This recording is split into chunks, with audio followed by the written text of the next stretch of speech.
tidak pernah mengeluh. Apapun yang terjadi tidak pernah mengeluh saya. Dan itu sebenarnya kekuatan saya untuk menghadapi goncangan di kehidupan ini ya. Kalau berdoa itu hampir tidak pernah meminta kita. Kita berdoanya lebih banyak berterima kasih kepada Tuhan. Karena apapun yang diberikan bagi saya itu luar biasa. Kita pantang untuk menyontoh orang lain. Jadi orang lain bagi kita bukan untuk dicontoh tapi menginspirasi. Makanya bisnis kita juga bukan bisnis meniru. Kita selalu tidak mau meniru. Karena kita ngajarin sama anak-anak jangan meniru. Jadilah diri kamu sendiri. Tuhan sudah mengasih karunia masing-masing orang itu berbeda. Jadilah diri kamu sendiri.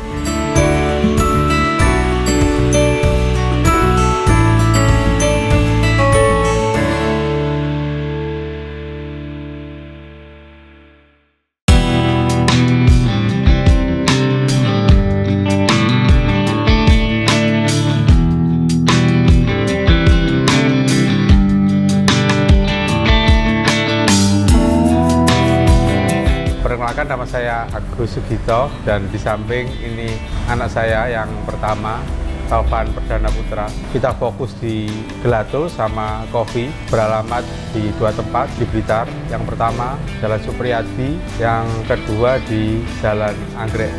Jadi The Classic Gelato and Coffee ini berdiri pada tahun 2016, tepatnya tanggal 26 Mei. Yang melatar belakangi berdirinya adalah karena kami satu keluarga ini kan hobi kuliner. 5 tahun yang lalu itu susah untuk menemukan makanan atau menu yang enak beserta tempatnya juga enak. Kadang-kali kita menemukan itu makanannya atau menunya enak, tapi tempatnya biasa aja. Terkadang kita juga menemukan tempatnya bagus, mewah, fancy, tapi makanannya biasa aja. The Classic Gelato and Coffee ini kami buat memadukan 2 unsur tersebut, menu-menunya enak dan tempatnya juga nyaman, bagus. Mungkin mematahkan mitos ya. Makanannya enak, tempatnya hancur. Nanti tempatnya bagus, makanannya yang ganti hancur. Mungkin sampai hari ini pun 90% seperti itu. Nah, kita bisa enggak mematahkan mitos itu? Kita coba sampai hari ini.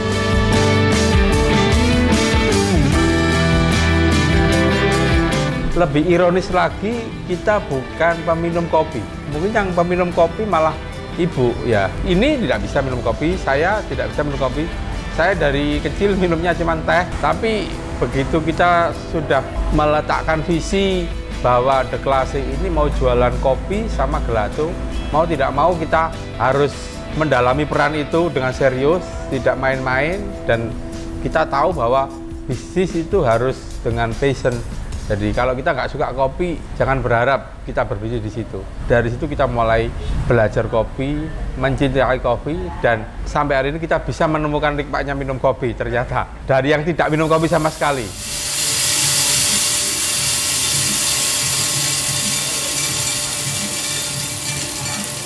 Kenapa gelato? Kita pilih gelato. Satu, berasal dari negara 4 musim ya, Italia. Di sana dengan musim dingin pun orang biasa makan es krim. Kenapa di daerah tropis itu tidak terjadi? Nah, saya bilang ini sebenarnya opportunity. Gelato atau es krim yang premium tidak berkembang di Indonesia. Ternyata didominasi dengan pemain-pemain besar, mass product yang ada di supermarket itu. Mereka dididik makan es krim yang mungkin bukan es krim premium ya, es krim murahan ya. Kenapa nggak bisa masuk? Karena orang tidak bisa bikin es krim dengan raw material lokal. Jadi orang itu biasanya kalau sudah makanannya makanan western, semuanya raw material itu juga diimpor dari sana. Lah, ya nggak bisa. Saya bilang, kenapa orang Indonesia juga kaya? Kita selidiki, ternyata kita bisa. Akhirnya kita coba, kita bisa dengan style western, tapi raw material lokal. Dan itu visi kita. Kenapa begitu kita buka pertama, banyak orang yang terkejut semua. Baik pelanggan, orang yang berbisnis di bidang yang sama, seperti kita itu berada di planet lain ya. Orang heran semua, apa ini, siapa ini, terus kenapa kok bisa jual segini, bisa enggak, kapan ruginya, kan gitu semua. Karena kita bisa jual murah gitu loh.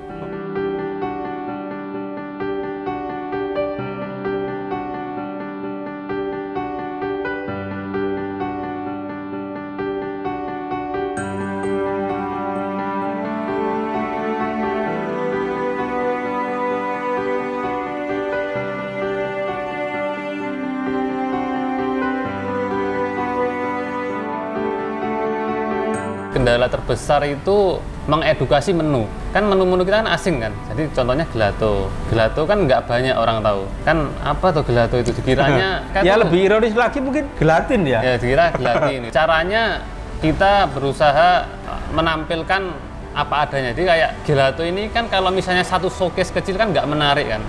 Makanya kita buat banyak rasa. Langsung ditampilkan semua. Kami juga lebih sering diskusi dengan pelanggan. Jadi kita sering nyamperin pelanggan, tanya menu ini gimana rasanya, ada kurang seperti apa. Kita lebih diskusi dua arah terhadap customer. Kalau ini kurangnya seperti apa, kita bisa benahi lagi. Kayak gelato aja kan orang caranya makan kan juga masih belum ngerti. Sampai sekarang pun masih banyak kita temuin orang makan gelato itu nggak segera dihabiskan. Padahal gelato itu kan punya golden time untuk kita nikmati. Jadi sekitar 5-10 menit kita baru bisa mendapatkan enaknya gelato itu. Karena lepas dari 10 menit, gelato itu akan mencair. Apalagi kita hidup di daerah tropis kan lebih panas suhunya.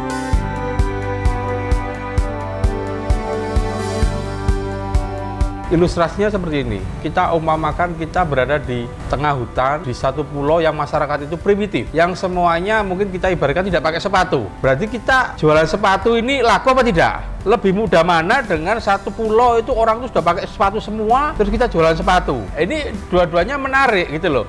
Ini gaya bisnis yang berbeda. Kalau yang semua sudah pakai sepatu, kita jualan sepatu, ini mungkin gaya follower. Kita mungkin bukan orang yang pertama. Nanti mungkin berdarah-darah di situ ya toh. Karena kita akan bertemu dengan banyak kompetitor. Tapi begitu tidak ada orang yang pakai sepatu. Wah, ini menarik ini. Tapi harus ngajarin caranya pakai sepatu. Wong tidak pakai sepatu semua. Ya, gelato di Blitar itu seperti itu. Jangankan di Blitar, gelato di Indonesia itu tidak familiar. Ini kita orang gila. Gelato kita lahirkan di Blitar. Lebih gila lagi kan, orang pertama apa itu gelato, gelato ya itu tadi saya bilang orang gelatin ini haram itu kan, seperti itu ya. Gelato sama gelatin dua kata yang berbeda yang tidak ada keterkaitan gitu. Mereka gandeng-gandengan sendiri haram. Wah, susah sekali ya. Jadi kita jual murah di awal beli bisa buat foto, selfie, macam-macam sampai ada yang telepon lama 1 jam gelato nggak dimakan. Murah itu tidak membuat mereka lebih menghargai. Akhirnya kita naikkan sampai 3 kali gelato itu supaya mereka lebih aware ke produk ini gitu loh. Mereka harus hati-hati makan, jadi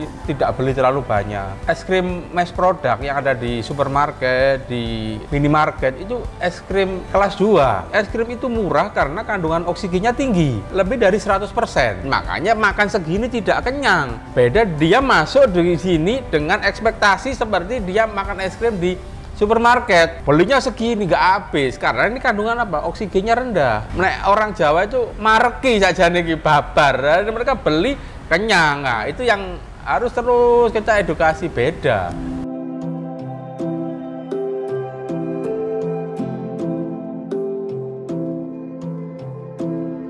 Kita harus pasang visi yang cukup tinggi. Jadi produk itu harus enak. Caranya produk enak itu dasarnya apa? Satu, raw material harus grade 1. Nah, kalau raw material sudah grade 1, tidak akan sulit bikin produk enak. Makanya ada orang bilang, oh produkku enak.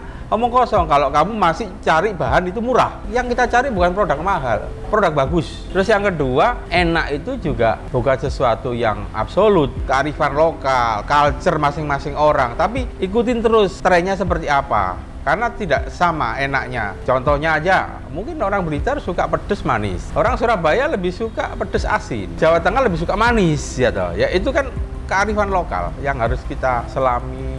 Kita upgrade menu dengan cara harus sering kontak dengan pelanggan. Karena yang tahu selera kan mereka. Ada masukan dah. Nah, kalau masukan itu lebih banyak orang yang kasih masukan tentang hal itu, berarti produk itu memang perlu diperbaiki. Tapi kalau 1-2, wah terlalu manis Pak. Tapi semua bilang, Pak, manisnya cukup. Oh, benar memang orang ini memang punya karakter tidak suka manis. Ya kita kesampingkan. Ketemu dengan pelanggan, itu lebih gampang, lebih sederhana. Karena yang mikir bukan orang satu, orang banyak.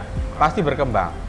Lah, kebanyakan restoran itu tidak seperti itu. Dia merasa superior, pelanggan itu lebih rendah daripada dia. Saya lebih pinter dari kamu, udah nikmati aja, nggak boleh ada masukan. Kalau kita welcome. Sampai saat ini kita masih menggunakan metode secara langsung gitu, face to face gitu, untuk menggali kekurangan atau kelebihan dari produk kita.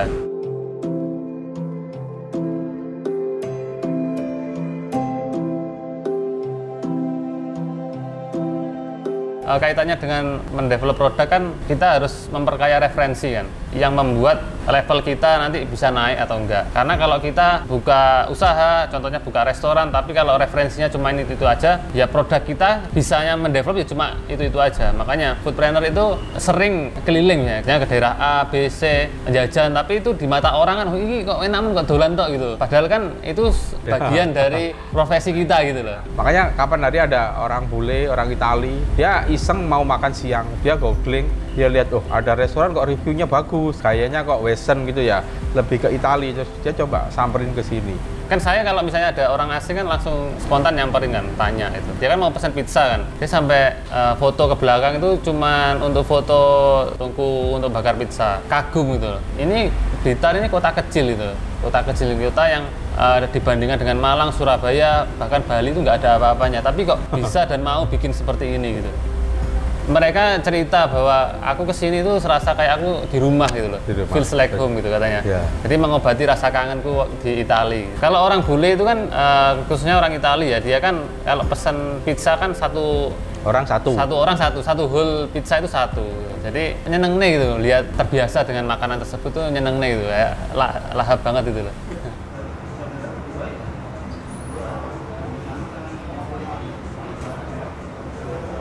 Kok gini bukanya di sini ya toh. Jadi mereka memandang Blitar itu kota yang kecil yang mungkin secara market tidak seksi ya. Justru jadi kekuatan saya. Dengan kota besar pun level kita masih di atasnya mereka. Kelasnya Surabaya, Jakarta, kita masih di atasnya levelnya. Level kita mungkin beberapa kita nyamain seperti yang di Bali. Ya di Bali tertentu loh, tidak semua loh. Banyak yang levelnya di bawah kita. Contohnya gelato aja. Ada orang yang bilang gelato lebih enak di sini daripada di Malang, daripada di Surabaya. Saya bilang, jangan hanya di Malang sampai Surabaya. Saya tuh pergi ke Milan itu, gelato kita tuh pasti di atasnya mereka. Karena kalau di tempat-tempat wisata, kota-kota metropolitan di Eropa, gelatonya juga bukan gelato otentik. Flavornya itu sintetis semua. Tapi kalau gelato kita mau menyusuri di kota-kota kecil, pelanggannya itu orang-orang lokal di Italia lah, itu baru enak. Ternyata kita menemukan the best gelato malah di kota-kota kecil, seperti ada kota namanya Rimini di Italia itu, kayak surganya gelato. Kalau di Indonesia mungkin surganya pecel itu di Blitar atau di Madiun. Nah ini kalau surganya gelato itu ada di Rimini. Jadi kalau kita masuk ke pelosok-pelosok itu malah kita menemukan keautentikan suatu menu gitu malah.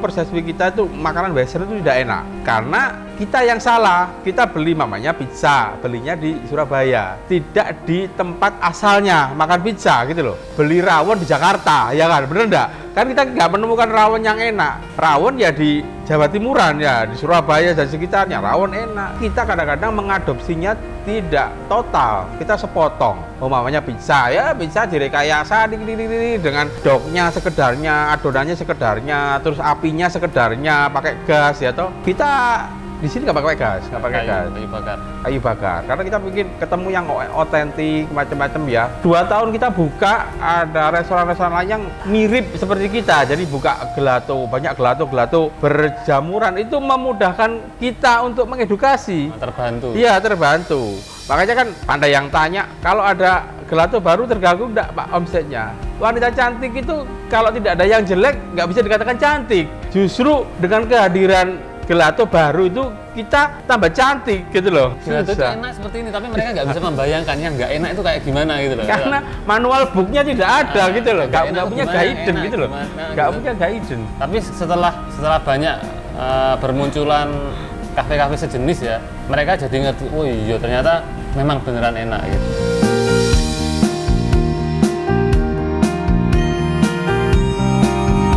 Kita selalu tekankan ke pelanggan bahwa di kelasnya Gelato & Coffee ini tidak pernah memakai perasa dan pewarna sintetis. Jadi semua yang kita alami memakai bahan-bahan alami.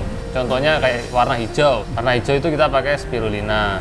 Warna ungu itu kita perpaduan antara buah naga dengan karpol. Warna merah kita pakai buah naga dan warna-warna yang lain nanti kalau misalnya mau diulas panjang soalnya. Visi itu yang penting digantung dulu, dijalanin, ada cita-cita ke sana dan berproses. Selalu kita kalau berpikir, oh kita harus seperti ini, oh ya jangan ke sini berarti ini salah ini, kita balik lagi gitu. Kan kita punya tagline itu natural and handmade gitu. Jadi kita rambu-rambunya ke sana. Kelemahan pakai natural flavor itu kan nggak selamanya kan ada stoknya. Contohnya kayak buah yang musiman kayak alpukat sama mangga gitu aja. Nah, untuk menjaga stok kita panjang, jadi waktu panen mangga, panen alpukat itu tebas, kebutuhan 1 tahun, terus kita freezer sampai segitunya. Jadi mungkin secara kesimpulan ya, kita itu seperti artis ya. Kalau di panggung seperti kita perfect sekali ya, padahal di belakang panggung hancur sekali. Orang hanya melihat di atas panggung, dia tahu, oh enak gini, oh banyak yang datang lari sekali, wah mati-matian kita sudah setengah mati.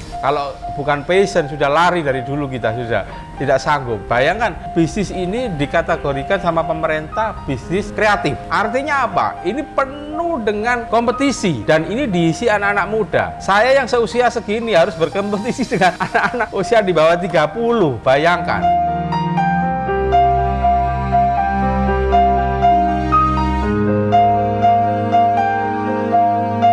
Ada hal yang menarik dalam berbisnis kuliner ya. Jualan makanan itu kan hanya sebatas mulut, hanya sebatas dinikmati di mulut, enak gitu aja. Sebenarnya tidak. Manusia itu kan punya panca indera. Jadi caranya gimana sesuatu yang nikmat itu ya harus kita gertak. Semua indera harus kita gertak supaya makanan itu di mulut jadi enak. Jadi masuk, matanya lihat atmosfernya, banyak orang yang datang, bau kopi ya, oh, lagi grinding kopi, baunya enak sekali, ini hidung baru dipicu ya toh, tinggal masuk ke mulut tidak ada 25%, ya paling 25% maksimal masuk ke mulut. Kalau 75% enak kan lebih mudah yang 25%-nya. Kalau untuk karyawan kita sekarang total ada sekitar 45 orang, 2 store plus central kitchen dan warehouse. Untuk kopi sebulan kita ya, sudah 1 ton. Kalau saya boleh sombong, mungkin di Indonesia baru kita yang bisa ngolah susu sampai produk jadi. Tidak aja dari es krim, sampai di minuman, di beverage kita, nggak ada. Karena kemampuan mengolah susu tidak semua orang bisa. Tapi kebetulan kita punya background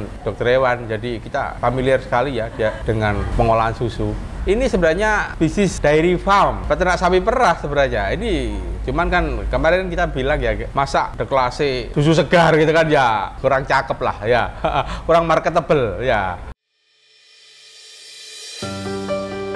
Kombinasikan 7 bahan alami. Fit Skin cocok untuk semua jenis kulit. Kini, kamu siap hadapi hari. Tampilkan wajah terbaikmu kini dan nanti. Dengan Fit Skin Facial Wash.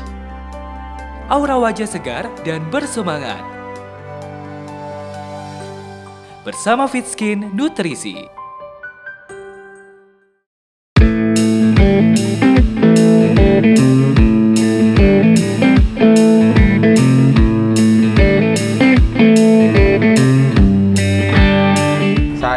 Seorang salesman dari perusahaan berapa sih gajinya? Paling sekarang kalau salesman ya paling ya 5 juta lah. Banyak orang, aku tuh jadi entrepreneur, isopo, nggak bisa apa-apa loh, apanya? Kan nggak bisa. Makanya harus kerja dulu, ikut orang, mungkin harus menekuni bisnis apa, atau menekuni pekerjaan yang mungkin bisa dibayar, tapi juga itu passion kamu ya, atau satu saat itu juga memberikan mata pencaharian kamu. Punya skill, tidak punya modal kan gampang. Tinggal kita cari investor yang punya modal, tidak punya skill kan gitu. Belajar itu kalau zaman dulu saya belum ada internet ya sangat menderita sebenarnya. Setiap minggu harus pergi ke Gramedia, ke Malang, terus kita harus sering ikutin seminar-seminar yang bayar. Saya lihat dari ini, seminar itu apalagi yang ngadakan pemerintah, tak lihat ya seminar-seminar itu nggak bayar, malah yang datang dibayar. Saya juga heran, ini gila saya bilang. Cari ilmu kok dibayar. Kita dulu cari ilmu itu bayar. Dari situ kita belajar sendiri, kita belajar karena kalau secara teknis kita mungkin bisa ya, tapi ilmu marketing, ilmu salesman, ilmu manajerial kan kita juga nggak ada pendidikan. Dari situ kita juga mulai membaca. Bacaan wajib seorang entrepreneur itu bukunya Sun Tzu, ahli strategi perang zaman Tiongkok kuno, nggak tahu itu dinasti apa, yang penting itu kita diajarin cara berkompetisi yang benar. Kalau kita berkompetisi, ketemu kompetitor kalau musuh kita itu kecil, kita besar, kita serang. kita bunuh, ya toh. Kalau istilah zaman dulu, kalau sekarang kan mungkin kita kepung dengan produk-produk kita yang bagus, ya toh. Nah, mereka akan tidak berdaya. Tapi kalau kita sama-sama besar, itu yang problem. Kalau kita mau perang, habis energi kita karena kekuatan kita selevel sama mereka. Caranya gimana supaya kita menang? Kalau zaman dulu dikawin anaknya raja. Lah kalau zaman sekarang kan di merger namanya, ya toh. Jadi caranya menaklukkan musuh itu seperti itu. Jadi kalau diserang tidak bisa, di merger. Itu ya, teorinya seperti itu.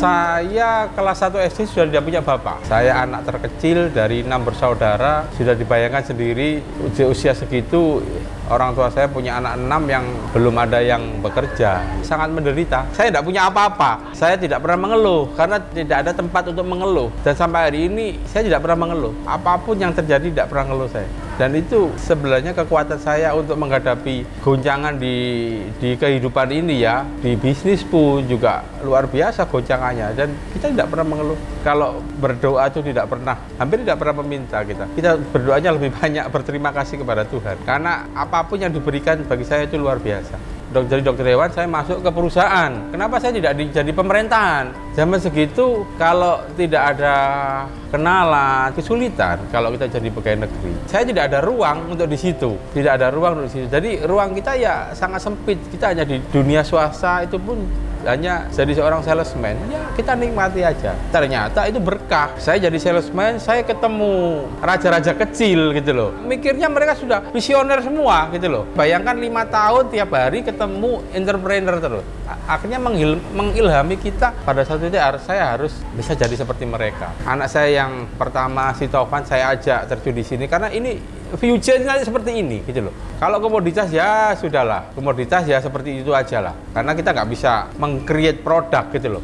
Kalau di sini kita bisa meng-create produk itu ada nyawanya. Kalau sudah ada nyawanya, ada rohnya itu harganya bisa lebih mahal kan itu kan. Kalau brand itu ya, makanya kita mau terjun ke sini semua.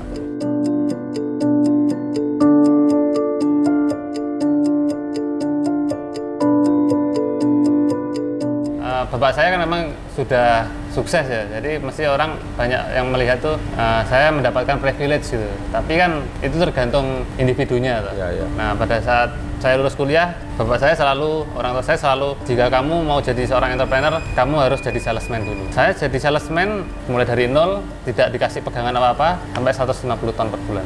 Dan itu naik sepeda motor ya? Naik sepeda motor.